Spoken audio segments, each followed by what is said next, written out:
lamun akang hayang ibadah rek eureun tina kasab eta teh dorongan syahwat nafsu anu samar teu alus akang pan jigana mah alus akang tukang dagang di pasar tokona agung sapoe menang 100 juta lantaran ripuh ngitung duit lah aing eureun usaha teh rek salat di masjid jiga ajengan nyekal tasbih ayeuna mah pan jiga hebat aka tukang ngurus dunya jadi ibadah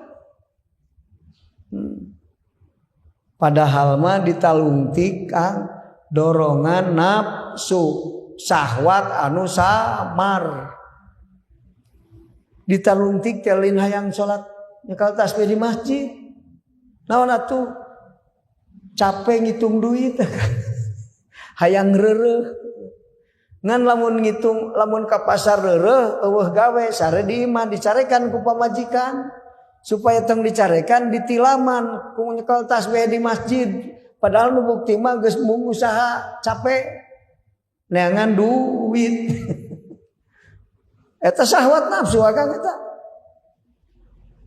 ari nu ngedul akal atau nafsu nafsu.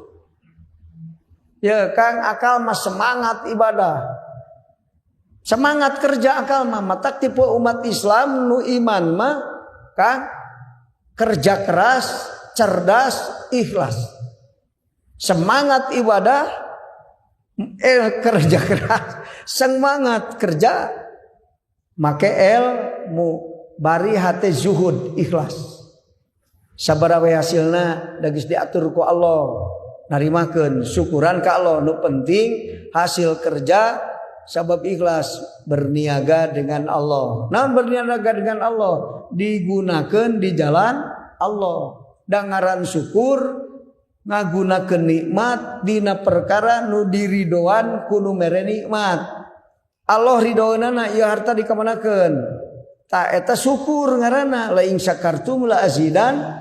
Mimiti digawe gede gawe leutik untung lila-lila mah gawe leutik gede untung mun yang beunghar rumusna hiji kudu syukur kana nikmati Allah la in syakartum la azidannakum